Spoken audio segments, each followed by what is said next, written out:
Bismillahirrahmanirrahim. Assalamualaikum warahmatullahi wabarakatuh. Alhamdulillahi rabbil alamin. Wa bihi nasta'inu ala umuri dunya waddin. Asyhadu an la ilaha illallah wahdahu la syarika lah.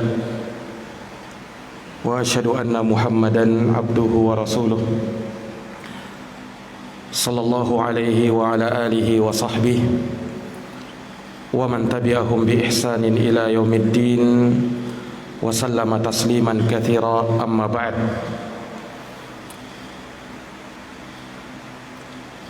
Ma'asyiral muslimin, jamaah salat subuh yang berbahagia, Alhamdulillahi bi ni'matihi tatimmu shalihat. Segala puji hanya bagi Allah yang dengan nikmat-nikmatnya tertunai segala amal-amal kebajikan. Salawat dan salam semoga terkirimkan selalu kepada junjungan kita Nabi Agung, Nabi besar Muhammad sallallahu alaihi wasallam, kepada keluarga dan para sahabat serta orang-orang yang senantiasa meniti jalannya sampai hari kiamat. Para hadirin jamaah Masjid Al-Ijtihad yang dirahmati dan dimuliakan oleh Allah, seperti biasa pada Jumat subuh ini kembali kita akan melanjutkan pembahasan dari kitab Bahjatu Qulubil Abrar wa Qurratu Uyunil Akhyar fi Syarhi Jawami'il Akhbar, karya Fadilatul Syekh Al-Allamatul Faqih Abdurrahman bin Nasir As-Sa'di rahimahullahu ta'ala, di mana kita masih berada pada hadis yang kelima, diterima dari sahabat Sufyan bin Abdullah Ats-Tsaqafi radhiyallahu ta'ala anhu. Salah seorang sahabat Nabi yang mulia ini suatu hari pernah bertanya kepada Nabi sallallahu alaihi wasallam pertanyaan yang mengumpulkan semua kebaikan dan seluruh syariat Islam. Pertanyaannya ringkas, "Ya Rasulullah, qul li fil islami qawlan la as'aluhu ahadan ghairak." Ya Rasulullah, ajarkan kepadaku di dalam Islam ini satu kalimat, satu ucapan yang aku tidak akan bertanya kepada seorang pun kecuali hanya kepadamu. Ini pertanyaan sahabat. Maka Rasulullah sallallahu alaihi wasallam pun mengungkapkan satu kalimat yang ringkas tetapi kandungannya yang sangat luas. Qul amantu billah tsumma istaqim. Katakanlah, aku beriman kepada Allah, kemudian istiqomahlah. Ini kalimat butuh pengamalan. Tidak cukup sekadar kita ilmui. Kita ilmui, kita ketahui, kita imani, kemudian menuntut amalan.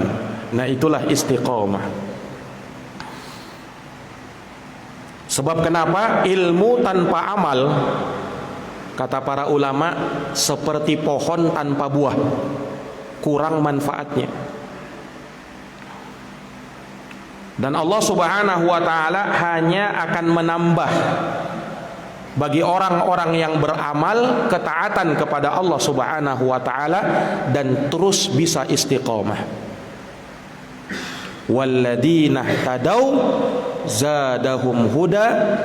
Orang-orang yang diberi petunjuk oleh Allah, yang mendapat petunjuk Allah Subhanahu wa ta'ala, Allah tambah hidayah kepada mereka. Wa atahum taqwahum. Lalu Allah datangkan kepada mereka ketakwaan. Ini jamaah sekalian yang dirahmati dan dimuliakan oleh Allah. Maka sahabat ini bertanya tentang masalah agama yang mencakup keseluruhannya. Kalimat ringkas ya Rasul, tapi luar biasa manfaat dan kandungannya itu. Iman kepada Allah, kemudian istiqomah. Telah kita jelaskan di pertemuan yang lalu terkait dengan masalah iman, dan sedikit kita menyinggung tentang istiqomah. Dan tentu saja tidak kita ragukan, iman itulah pondasi, iman itulah dasar yang membangun semua amalan yang lain. Tidak akan benar amal kita, tidak akan benar ucapan kita, kecuali kalau dilandasi dengan dasar iman. Makanya Rasulullah sallallahu alaihi wasallam memulai dengan iman. Qul amantu billah. Katakan, aku beriman kepada Allah. Karena iman ini tidak boleh tidak.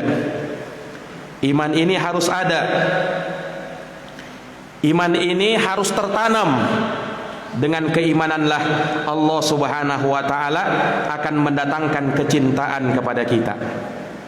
Lihat di dalam Quran, Allah Subhanahu wa taala berfirman, "Innal ladzina amanu wa 'amilus shalihat sayaj'alu lahumur rahmanu wudda." Sesungguhnya orang-orang yang beriman dan beramal dengan amalan saleh, maka Allah akan jadikan untuk mereka rasa cinta dan kasih sayang. Lebih besar daripada itu, janji bagi mereka yang beriman adalah surga Firdaus. Innal ladzina amanu wa 'amilus shalihat. Sesungguhnya orang-orang yang beriman dan beramal saleh, kanat lahum jannatul firdausi nuzula. Sesungguhnya bagi mereka adalah surga Firdaus sebagai nuzula, sebagai tempat tinggal dan hidangan yang terbaik untuk mereka. Tidak cukup sampai di situ, Allah katakan khalidina fiha la yabghuna anha hiwala. Kekal mereka selama-lamanya di dalamnya, dan mereka tidak ingin berpindah dari surga itu. Ini balasan bagi mereka yang beriman. Makanya di dalam surat Al-Mu'minun, Allah Subhanahu wa taala langsung membuka surat itu dengan menyatakan qad aflahal mu'minun. Sungguh telah beruntung mereka yang beriman. Nah, kemudian disebutkan sifat-sifat orang yang beriman itu. Lalu setelahnya Allah tutup dengan mengatakan ulaika humul warithun. Mereka itulah orang-orang yang bakalan mendapatkan warisan. Warisan yang termulia, warisan yang terbaik, warisan yang paling berharga. Apa itu? Alladzina yarithunal firdausa hum fiha khalidun. Yaitu akan mewarisi surga Firdaus, kekal mereka selama-lamanya di dalam surga Firdaus itu. Ini jamaah sekalian yang dirahmati oleh Allah. Tapi keimanan yang Allah inginkan dari kita, keimanan yang benar. Apa itu iman? Iman mencakup amalan hati, lisan, dan anggota badan. Makanya ulama mengatakan iman adalah tersingkat dalam 5 nun. I'tiqadun bil janan, wa qaulun bil lisan, wa amalun bil jawarihi wal arkan, yazidu bi taatir rahman wa yanqus bi maksiatir rahman wa yanqus bi taatis syaitan. 5 nun kata para ulama, karena akhirannya nun semua. Lihat, i'tiqadun bil janani wa qaulun bil lisani wa amalun bil jawarihi wal arkani, yazidu bi taatir rahmani wa yanqus bi taatis syaitani. Nun semua. Apa itu iman kata para ulama? I'tiqadun bil janan, keyakinan di dalam hati. Makanya namanya iman itu tasdik, pembenaran. Kita benarkan di dalam hati kita, itu iman. I'tiqadun bil janan wa amalun wa qaulun bil lisan. Kemudian ada ucapan dengan lisan. Makanya perhatikan dalam hadis ini. Nabi katakan, qul, katakan. Apa yang disuruh katakan? Amantu billah, menunjukkan iman bukan sekedar keyakinan, harus diucapkan. Makanya orang yang mau Islam, orang yang mau beriman, syahadat dulu. Ucapan. Kemudian apakah cukup sekedar keyakinan dan ucapan saja? Ternyata tidak. Ada lagi yang ketiga, wa amalun bil jawarihi wal arkan. Kemudian amalan dengan anggota badan. Harus ada yang diamalkan. Jadi tidak cukup sekedar keyakinan, tidak cukup sekedar ucapan, tapi harus diamalkan. Nah, ini iman, Pak. Jadi iman itu cakupannya hati, lisan, dan anggota badan. Nah, inilah yang pernah disebutkan oleh Nabi di dalam satu hadis, Pak. Kata Rasulullah SAW dalam hadis riwayat Muslim, al-imanu bid'un wa sab'una syu'bah. Iman itu kata Nabi bid'ah. Bid'ah itu dalam bahasa Arab jumlah antara 3 sampai 9. Wasab'un berarti 73 sampai 79 cabang. Syu'batan. Iman itu kata Nabi 73 sampai 79 cabang. Fa'alaha, yang paling tinggi dari iman itu kata Nabi, qaulu la ilaha illallah, ucapan la ilaha illallah. Iman berupa ucapan, ya kan? Wa adnaha, yang paling rendahnya dari iman itu imatatul adza anit thariq, menyingkirkan gangguan dari jalan. Menyingkirkan gangguan dari jalan, ini amalan anggota badan. Itu iman juga. Kemudian kata Nabi, wal haya'u syu'batun minal iman, dan rasa malu bahagian dari cabang keimanan. Rasa malu di dalam hati. Nah, ini menunjukkan bahwa iman itu hati, ucapan, dan amalan. Allah membahasakan solat dalam Quran dengan bahasa iman juga. Allah subhanahu wa ta'ala la yudayyi'u imanakum. Allah tidak sia-siakan iman kalian. Ini ayat turun terkait dengan perpindahan kiblat, Pak. Dulunya kan kaum muslimin kiblatnya di Baitul Maqdis, Masjidil Aqsa. Itu awal-awal Islam. Sempat sekitar 6 bulan kaum muslimin sholat menghadap Baitul Maqdis. Kemudian orang Yahudi merasa bangga, oh lihat Muhammad itu, dia ikut-ikutan sama kita. Kita menghadap Baitul Maqdis, dia juga ikut-ikutan. Maka Rasulullah berdoa kepada Allah supaya kiblat dipindah. Allah pindahkan kiblat ke arah Ka'bah. Semenjak itulah dan sampai hari kiamat kaum muslimin sholat menghadap Ka'bah. Jamaah sekalian yang dirahmati dan dimuliakan oleh Allah subhanahu wa ta'ala, lihat, Allah subhanahu wa ta'ala menyebutkan keimanan di dalam Al-Quran. Allah maksudkan dengannya solat. Karena setelah kejadian ini para sahabat pun bertanya, ya Rasul, kira-kira bagaimana dengan solat yang kami kerjakan dulu tatkala menghadap Baitul Maqdis, apakah diterima? Kan sekarang kiblat sudah berubah ya Rasul. Turun ayat ini, Allah tidak menyia-nyiakan iman kalian. Kata mufassirun, kata para ulama ahli tafsir, maksudnya Allah tidak sia-siakan solat kalian. Iman dimaksud dengannya solat, menunjukkan solat bahagian dari iman. Nah, solat itu kan mencakup ucapan dan amalan. Makanya ulama tatkala mendefinisikan apa itu solat, at-ta'abbudu lillah, beribadah kepada Allah subhanahu wa ta'ala bi aqwalin wa af'alin, dengan ucapan dan perbuatan. Ada yang diucapkan bacaan-bacaannya, ada yang dilakukan gerakan-gerakan solat. Muftatahatan bit takbir, dimulai dengan takbiratul ihram, wa mukhtatamatan bit taslim, ditutup dengan salam ma'an niyah, disertai dengan niat. Nah, itu solat. Allah bahasakan solat itu dengan iman. Allah tidak sia-siakan iman kalian. Nah, ini para jamaah sekalian yang dirahmati dan dimuliakan oleh Allah. Maka iman mencakup amalan hati, lisan, dan anggota badan. Kemudian iman itu bisa bertambah dan bisa berkurang. Makanya dikatakan yazidu bi taatir rahman, iman bertambah karena ketaatan kepada Allah Ar-Rahman, wa yanqus bi taatis syaitan, dan berkurang karena bermaksiat kepada Allah Ar-Rahman, lebih mentaati setan. Nah, jamaah sekalian yang dirahmati oleh Allah. Jadi iman itu tidak berada dalam satu tingkatan.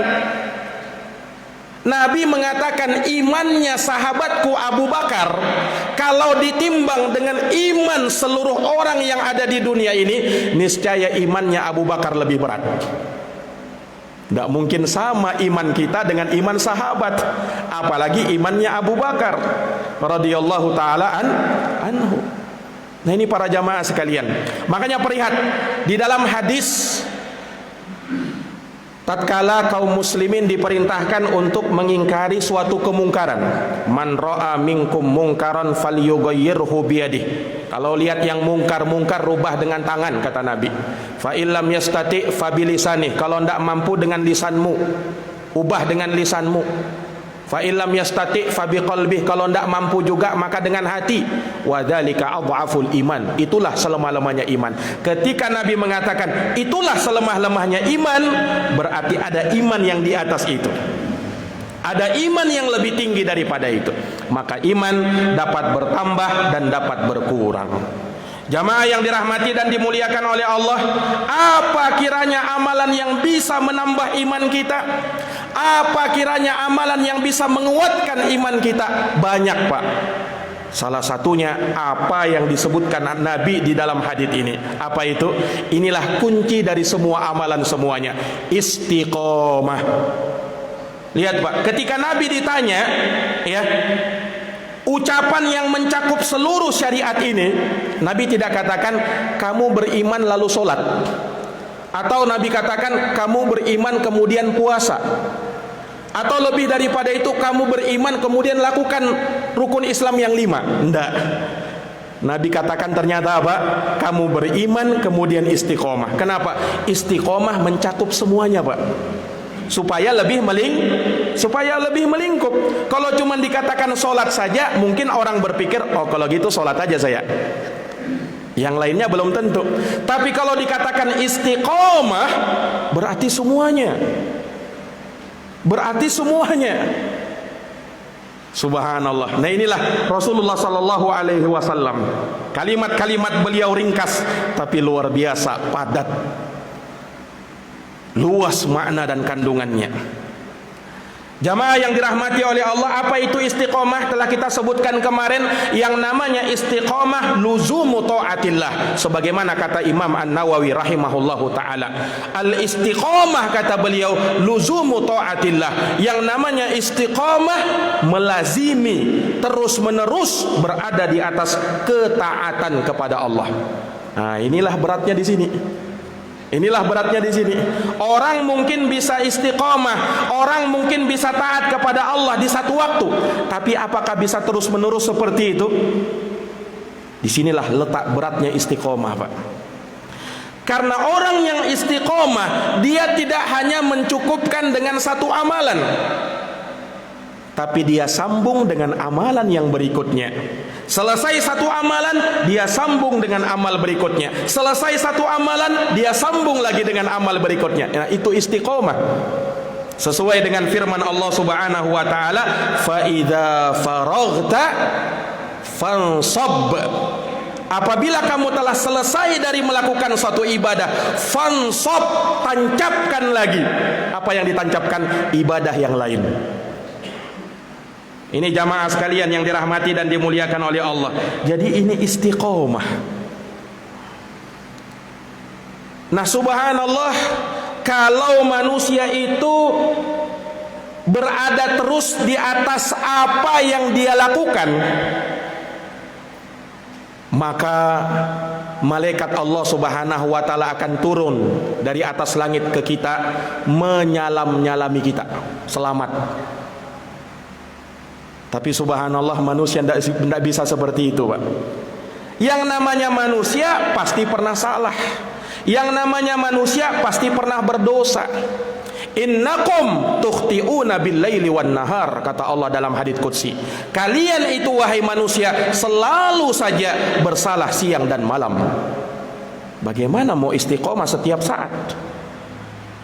Makanya agar kita bisa terus-menerus berada di atas ketaatan kepada Allah, tatkala kita terjerumus dalam kesalahan, tatkala kita terjerumus ke dalam dosa, ada amalan yang bisa melebur dosa kita itu. Itulah dengan istighfar kepada Allah. Makanya Allah katakan apa? Fastaqimu ilaihi wastaghfiruh. Istiqomahlah kepada Allah dan mohon ampunlah kepadanya. Karena Allah tahu manusia itu tidak bisa pasti pernah berdosa. Dia butuh pengampunan Allah, ya kan? Dia butuh pengampunan Allah. Manusia itu bagaimanapun pasti pernah berdosa. Jangankan kita, Nabi Adam yang merupakan nenek moyang kita, beliau pernah berdosa. Namun beliau alaihi salam tatkala berdosa, apa yang beliau lakukan? Segera bertaubat kepada Allah Subhanahu wa taala. Nah, itu Adam, Pak, nenek moyang kita, apalagi anak cucu Adam. Maka pasti pernah melakukan dosa dan kesalahan. Maka hiasilah ketaatan kita kepada Allah dengan memperbanyak istighfar. Makanya Rasulullah sallallahu alaihi wasallam juga menyatakan di dalam hadisnya, tatkala memberikan wasiat dan nasihat kepada dua orang sahabatnya, Abu Dzar, Jundub bin Junadah Al-Ghifari. Kemudian yang kedua Abu Abdurrahman Mu'ad bin Jabal radhiyallahu taala anhuma. Kata Rasulullah SAW, ittaqillaha haitsu ma kunta. Bertakwalah kamu kepada Allah dimanapun kamu berada. Wa atbi'i sayyi'atal hasanatamhuha. Kemudian iringilah perbuatan buruk dengan kebaikan, niscaya kebaikan menghapuskan keburukan. Allah ingatkan kan, setelah takwa, kalau kamu berbuat buruk, iringi dengan kebaikan, niscaya kebaikan menghapuskan keburukan. Innal hasanat yudhibnas sayyiat. Kata Allah dalam Quran, sesungguhnya amal-amal baik menghapuskan amal-amal buruk. Ini jamaah sekalian yang dirahmati oleh Allah. Makanya ada salah seorang sahabat Nabi datang kepada Nabi mengaku, ya Rasul, saya berbuat dosa. Apa penebus dosa saya ya Rasul? Rasul tidak jawab, Pak. Rasul berpaling dari orang itu. Dia tanya terus, ya Rasul, saya ini berbuat dosa, apa penebus dosa saya? Nabi tidak jawab. Akhirnya datang waktu sholat, maka Nabi pun sholat mengimami sahabat. Selesai sholat, Nabi cari orang yang tanya tadi. Siapa yang tanya tadi? Yang melakukan dosa dan ingin menghapuskan kesalahannya. Saya ya Rasul. Kamu tadi sholat bersama kami, kata Rasul. Iya ya Rasul. Itulah penggugur kesalahanmu dengan ibadah sholat. Innal hasanat yudhibnas sayyiat. Sesungguhnya amal-amal baik bisa menghapuskan amal-amal keburukan. Ini jamaah sekalian yang dirahmati dan dimuliakan oleh Allah Subhanahu wa taala. Walaupun memang ada amalan-amalan atau dosa-dosa yang dilakukan, tidak cukup sekedar kita beramal, tapi harus istighfar. Kan kita punya kaidah bahwa amal kebaikan menghapuskan kesalahan. Yang dihapuskan ini amalan yang bagaimana? Dosa yang bagaimana? Kata ulama, minas saghair, dosa-dosa kecil. Nah, itu dihapuskan dengan amal-amal kebaikan. Tapi kalau sifatnya kabair, dosa-dosa besar, ini tidak bisa dihapuskan kecuali dengan taubat kepada Allah, taubatun nasuha, taubat yang jujur. Nah, ini jamaah sekalian yang dirahmati dan dimuliakan oleh Allah Subhanahu wa taala. Taib, istiqamah di jalan Allah Subhanahu wa taala, kalimat yang mungkin sangat ringan diucapkan tapi berat dalam amalan. Sebab kenapa? Syaitan akan senantiasa menghalangi kita dari istiqamah itu. Syaitan dengan segala kekuatannya akan menghalangi manusia dari melakukan istiqamah itu dan menggugurkan kita dari istiqamah itu, karena syaitan adalah musuh kita yang paling nyata. Syaitan bersumpah di hadapan Allah. Lihat sumpahnya setan apa? Tatkala dia dikeluarkan dari dalam surga, setan bersumpah di hadapan Allah. Qala amdirni Qala rabbi anzirni ila yaumi yub'atsun. Wahai Tuhanku, tangguhkanlah aku, panjangkan umurku sampai hari dibangkitkan. Apa kata Allah? Qala innaka minal munzirin. Wahai setan, wahai iblis, kamu akan diberikan tangguh, kamu akan diberi umur yang panjang. Maka setan bersumpah, fabima aghwaytani, karena sebab engkau telah menyesatkan aku ya Allah, la ughwiyannahum an siratakal mustaqim. Demi Allah, aku akan sesatkan manusia dari jalanmu yang lurus. Dalam sebagian ayat setan mengatakan begini, fabi izzatika, demi keperkasaanmu ya Allah. Setan mampu bersumpah seperti itu, Pak, di hadapan Allah. Kenapa? Karena setan ini kenal Allah. Iblis dengan bala tentaranya kenal dengan Allah. Jangan dikira ya, iblis dan setan itu dulunya makhluk Allah Subhanahu wa taala yang mulia, berhasil mengemban tugas yang mulia, membasmi para perusak di muka bumi ini sebelum dihuni oleh manusia. Dan mereka makhluk yang menempati surga sebelumnya.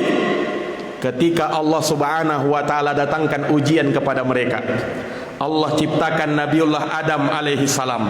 Allah perintahkan mereka sujud kepada Adam. Apa yang terjadi? Mereka tidak mau sujud. Aba wastakbar. Mereka tidak mau dan mereka menyombongkan diri. Khalaqatani min nar wa khalaqatahu min tin. Kau ciptakan aku dari api ya Allah, sementara Adam cuman dari tanah. Menurut iblis, api lebih mulia daripada tanah. Jamaah yang dirahmati oleh Allah. Nah, gara-gara ini iblis gugur dari istiqomah. Akhirnya dia disesatkan oleh Allah menjadi penghuni neraka jahanam selama-lamanya. Jamaah yang dirahmati dan dimuliakan oleh Allah. Maka iblis dengan bala tentaranya ini tidak mau sendirian. Maka mereka akan seru, mereka akan ajak anak cucu Adam yang menjadi sebab mereka tersesat supaya menemani mereka di dalam neraka.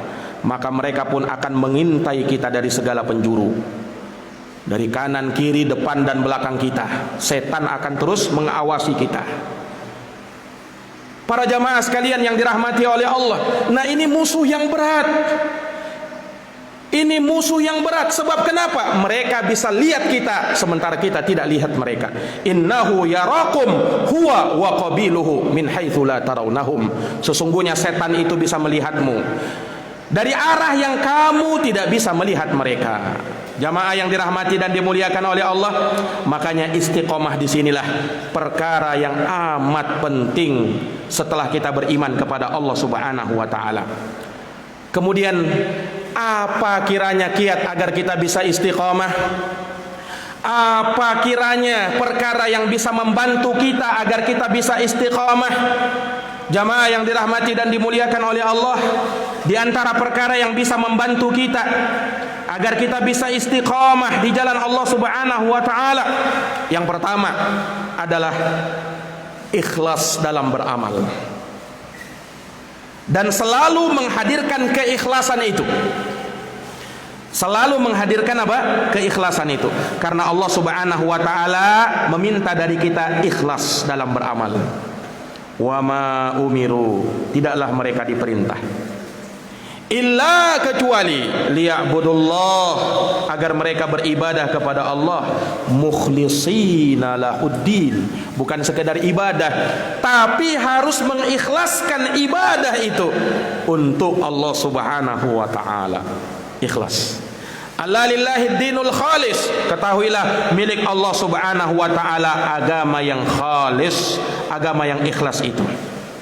Makanya setan, Pak, ketika bersumpah untuk menggoda anak cucu Adam, kami akan sesatkan mereka, kami akan gelincirkan mereka. Satu yang tidak bisa disesatkan oleh iblis, satu yang tidak bisa disesatkan oleh setan, dikecualikannya lagi, Dikecualikannya lagi, illa ibadaka minhumul mukhlasin, kecuali satu hambamu ya Allah, yaitu mereka yang diberikan keikhlasan. Kami tidak bisa menggoda orang ini, kami tidak bisa menggoyahkan mereka ini kalau ada keikhlasan. Makanya keikhlasan harus senantiasa terus diperbaiki, Pak. Siapapun dia bisa terhinggapi riya, siapapun dia bisa terhinggapi sum'ah, siapapun dia bisa terhinggapi yang namanya kesyirikan. Beribadah supaya mau dilihat orang, pamer, ingin dipuji, ingin disanjung, ingin dilihat, ingin didengar. Ini bahaya. Seseorang beribadah kepada Allah Subhanahu wa taala terkadang kemudian masuk kesyirikan kepada dirinya tanpa dia rasa, tanpa dia sadari. Makanya yang namanya ikhlas harus lepas dari syirik. Syirik apa? Syirkun akbar wa syirkun asghar. Syirik besar dan syirik kecil. Syirik besar itu yang mengeluarkan pelakunya dari Islam, naudzubillah. Tatkala dia beribadah kepada Allah namun juga beribadah kepada selain Allah Subhanahu wa taala. Ini syirik. Demikian pula syirik asghar. Syirik asghar dosa yang paling besar, lebih besar daripada dosa besar. Namanya saja syirik kecil, tapi bukan artinya dosanya kecil. Syirik dia besar. Kalau dikatakan syirik, sudah masuk dalam firman Allah Subhanahu wa taala, innallaha la yaghfiru ayyushraka bih. Allah tidak mengampuni dosa syirik. Mau syirik besar, mau syirik kecil, Allah tidak ampuni dosa itu, kecuali kalau sempat bertaubat sebelum meninggal. Ayat ini kata para ulama, Allah tidak ampuni maksudnya bukan artinya ketika misalnya kita pernah dulu berbuat syirik kemudian tidak ada maaf, tidak ada ampunan. Bukan. Tidak ada ampunan kalau kita meninggal belum sempat taubat. Kalau dosa lain bedanya, kalau dosa lain kalau kita lakukan meninggal belum sempat taubat masih mungkin diampuni oleh Allah. Ya kan? Karena Allah itu Maha Pengampun lagi Maha Penyayang. Sementara dosa syirik tidak diampuni oleh Allah kecuali dengan taubat kepada Allah Subhanahu wa taala. Nah, ini para jamaah sekalian yang dirahmati dan dimuliakan oleh Allah Subhanahu wa taala. Naam, kita bersihkan keyakinan kita dari kesyirikan-kesyirikan, perkara-perkara yang bisa membatalkan keislaman kita. Sumpah-sumpah kita harus kita bersihkan. Kenapa? Sumpah itu iman kepada Allah. Makanya orang yang bersumpah dengan nama selain Allah, maka dia telah berbuat syirik. Man halafa bi ghairillah faqad asyrak. Siapa yang bersumpah dengan nama selain Allah, maka dia telah berbuat syirik. Tidak boleh bersumpah kecuali dengan nama Allah. Tidak boleh dia katakan demi nenek moyang saya, syirik kepada Allah. Demi tanah air saya, syirik kepada Allah. Tidak boleh seperti itu. Kalau mau bersumpah, bersumpah dengan nama Allah. Jangankan dengan nama yang lain, dengan nama Nabi saja tidak boleh. Kalau ada yang mengatakan demi Allah, demi Rasulullah, ini tidak boleh seperti ini. Harus kita katakan demi Allah. Itu sumpah namanya. Man kana halifan falyahlib billah aw liyasmut. Kata Nabi, siapa yang mau bersumpah, bersumpah dengan nama Allah. Kalau tidak, diam dia. Ini jamaah sekalian yang dirahmati dan dimuliakan oleh Allah. Yang pertama, keikhlasan. Nah, dari keikhlasan ini kita perlu menjaga hati kita. Kita perlu jaga hati kita, Pak. Inna fil jasadi mudghatan. Sesungguhnya di dalam jasad manusia ada sekerat daging. Kalau dia baik, baik pula seluruh jasad. Kalau dia rusak, rusak pula seluruh jasad. Ketahuilah dialah hati yang ada di dalam dada manusia. Inilah yang menentukan keikhlasan kita. Ini jamaah sekalian, kiat agar kita bisa istiqomah. Kemudian yang berikutnya, agar kita bisa istiqamah, menghadiri huduru majalisil ilm, senantiasa menghadiri majelis-majelis ilmu. Nah, ketika ada majelis-majelis ilmu yang bisa meningkatkan iman kita, ketakwaan kita, hadiri dia, semangat untuk menghadirinya. Kenapa? Dengan majelis ilmu iman kita bertambah, Pak. Ya kan? Kalau kita jauh dari majelis ilmu, iman itu akan berkurang, iman itu akan berkurang. Makanya senantiasa kita istiqomah di atas majelis ilmu. Itulah yang menambah iman kita. Lihat Pak, dalam hadis Handolah yang sudah pernah kita ceritakan kemarin, ya kan?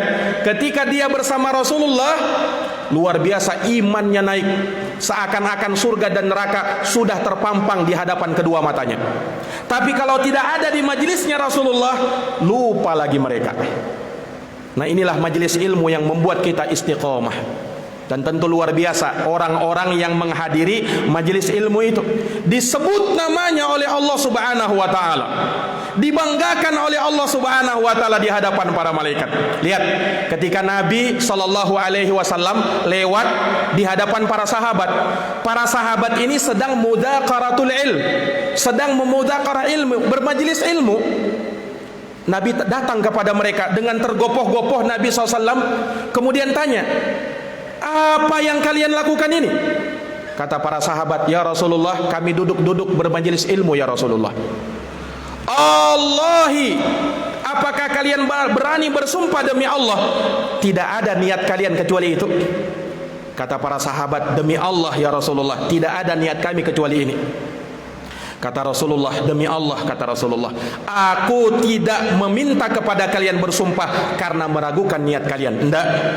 Tetapi kata Nabi, tadi malaikat Jibril datang kepada saya, kemudian menyebut kalian, Allah berbangga kepada kalian di hadapan para malaikat. Orang-orang yang senang bermajelis ilmu dibanggakan oleh Allah Subhanahu wa taala. Ini keutamaan majelis ilmu, Pak. Nah, makanya dari kiat agar kita bisa istiqomah, hadiri senantiasa majelis ilmu itu. Ya, para jamaah sekalian yang dirahmati oleh Allah, kemudian juga agar kita bisa istiqomah di jalan Allah Subhanahu wa taala adalah mujalasatu sholihin, duduk bermajelis dengan orang-orang soleh. Dekat dengan orang soleh, Pak. Dekat dengan orang soleh. Kenapa? Orang itu dinilai dari temannya. Kata Nabi SAW, Al-mar'u ala dini khalilih, falyandur ahadukum may yukhalil. Seseorang itu bersama dengan agama teman dekatnya, maka lihatlah siapa yang menjadi teman dekatmu, kata Nabi SAW. Perhatikan teman dekat kita, Pak. Ya, anil mar'i fala tas'al fas'al an qarinihi fa kullu qarinin bil muqaranati yaqtadi. Kata ulama, tentang seseorang kamu ndak usah tanya dia baik atau enggak, jangan kamu tanya itu, tapi tanya siapa yang menjadi teman dekatnya. Karena orang itu akan beragama sama sesuai dengan siapa yang menjadi teman dekatnya. Orang yang beriman kawannya orang yang beriman, yang beramal soleh, yang menjalankan sunnah, maka akan dekat dengan orang-orang yang seperti itu. Nah sebaliknya, para pemabuk teman-temannya orang-orang itu juga. Para pencuri temannya sesama pencuri juga. Ini jamaah sekalian yang dirahmati dan dimuliakan oleh Allah. Makanya pandai-pandai kita memilih teman. Hati-hati. Itu mempengaruhi istiqomah kita. Nabi mengibaratkan teman duduk yang baik dengan teman duduk yang buruk. Mathalu jalisis salih wassu kahamilil misk wa nafikhul kir. Perumpamaan teman duduk yang baik dengan teman duduk yang buruk seperti pembawa minyak wangi dan peniup api. Ini permisalan dari Nabi. Kalau dia pembawa minyak wangi, diibaratkan seperti teman duduk yang baik. Nah, kalau dia seperti itu, kamu bisa jadi akan mendapatkan minyak wanginya.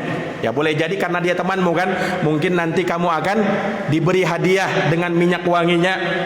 Atau mungkin kamu bisa membeli minyak wanginya. Atau paling tidak kamu akan mendapati rasa yang sejuk, wangi yang sejuk ketika berada di sekitarnya penjual minyak wangi, ya kan? Nah sementara teman duduk yang buruk seperti peniup api.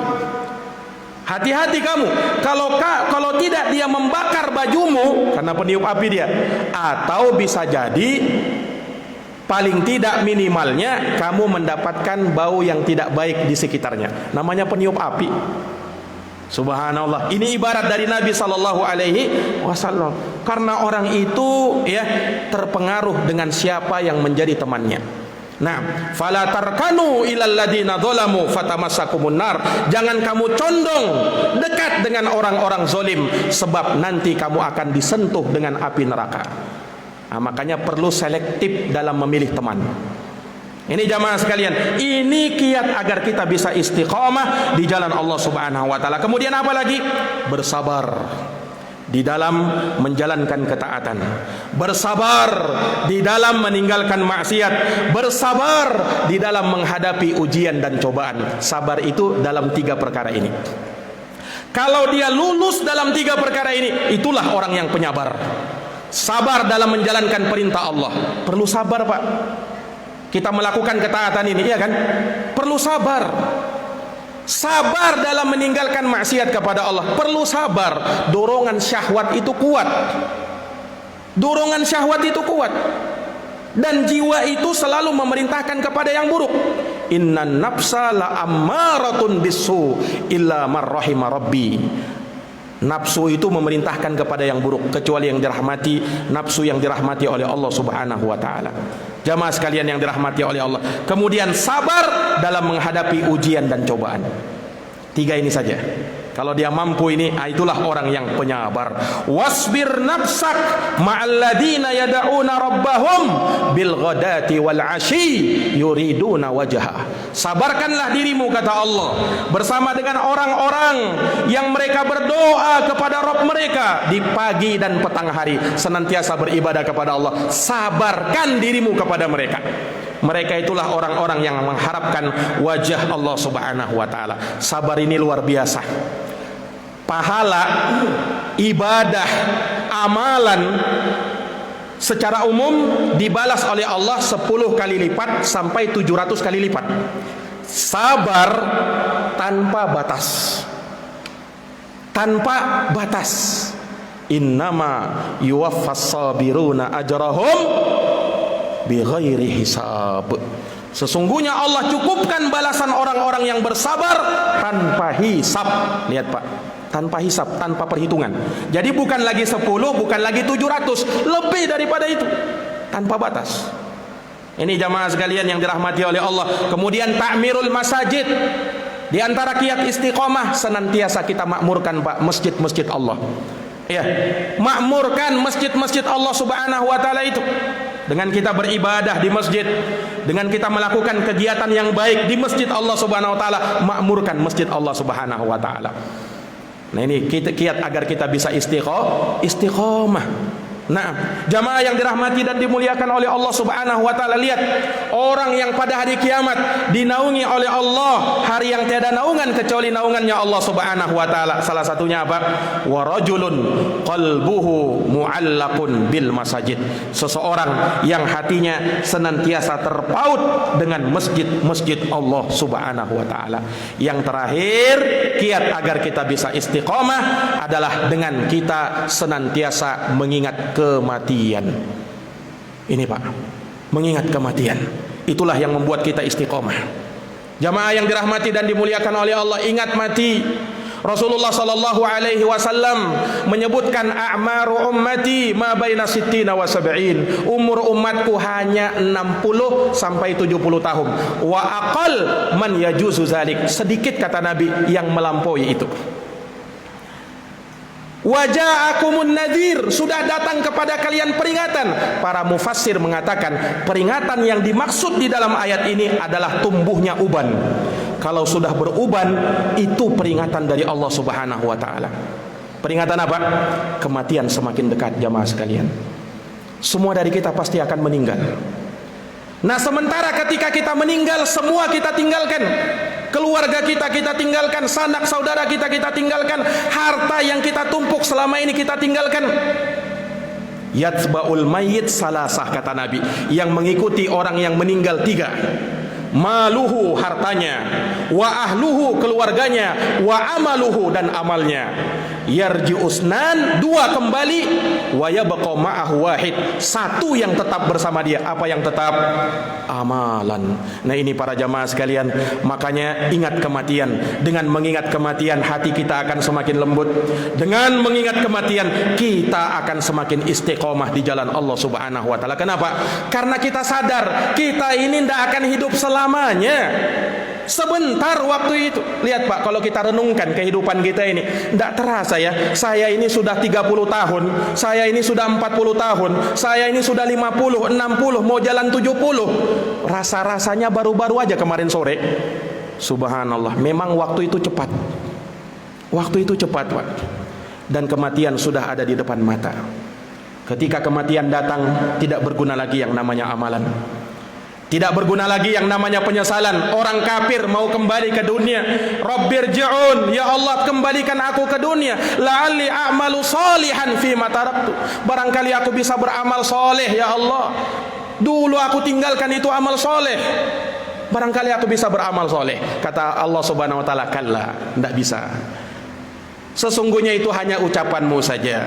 Wa mi waraihim barzakhun ila yaumi yub'atsun. Di belakang mereka sudah ada barzakh yang membatasi mereka sampai mereka dibangkitkan oleh Allah Subhanahu wa taala. Ingat kematian, Pak. Dengan mengingat kematian, kita akan semakin cerdas. Dengan mengingat kematian, maka kita akan semakin mendekat kepada Allah Subhanahu wa taala. Terlebih prahara-prahara setelah kematian. Karena kematian itu bukan ya penyelesaian segalanya. Ada orang yang mengatakan ya kalau sudah mati ya sudah selesai urusannya. Bukan, justru itu awal urusannya. Itu awal urusannya. Orang sekarang bunuh diri, kenapa? Mau menyelesaikan urusannya sudah. Sudah, saya tidak mau penat dengan urusan dunia ini, saya mau mati sudah. Selesai urusan saya. Oh, jangan dikira. Urusan kedepannya jauh lebih rebet lagi, jauh lebih besar lagi. Kenapa? Harus kita pertanggungjawabkan ini amal soleh, Pak. Malaikat mungkar dan nakir tanya kepada kita sebelum nanti di akhirat. Kalau bagus jawaban kita, bisa kita jawab sesuai dengan amal kita, maka nikmat kubur kita dapat. Tapi kalau tidak, kita mengatakan ha la adri, saya tidak tahu. Sami'tun nasa yaquluna syai'an faqultu, aku mendengar orang berkata begitu, saya juga ikut-ikutan.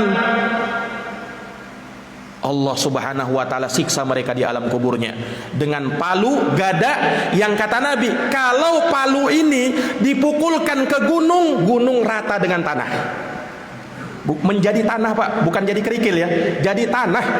Itu gada yang dipakai oleh malaikat mungkar dan nakir memukul dan menyiksa orang yang berdosa di dalam kuburnya. Na'udzubillahi min dzalik.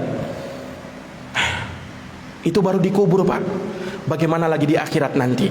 Penantian yang sangat lama. Yang satu hari sama dengan 50.000 tahun. Tidak seberapa dengan umur kita, Pak. Umur kita 60 sampai 70 tahun. Nah, di akhirat penantian yang sangat lama. Sehari saja 50.000 tahun. Nah, itu baru di padang mahsyar. Belum lagi yang lain.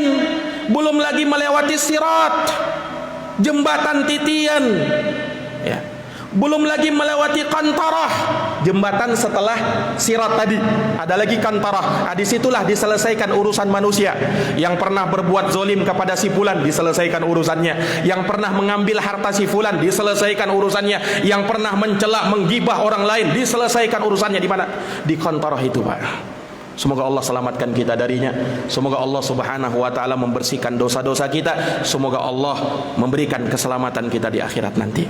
Para jamaah yang dirahmati dan dimuliakan oleh Allah, demikian kajian kita pada subuh hari ini, semoga bermanfaat dan semoga Allah Subhanahu wa taala senantiasa menanamkan istiqomah kepada kita sampai akhir hayat kita. Demikian, lebih dan kurangnya mohon dimaafkan. Hadanallahu wa iyyakum ajmain. Subhanakallahumma wa bihamdika asyhadu an la ilaha illa anta astaghfiruka wa atubu ilaik. Walhamdulillahirabbil alamin. Wassalamu alaikum warahmatullahi wabarakatuh.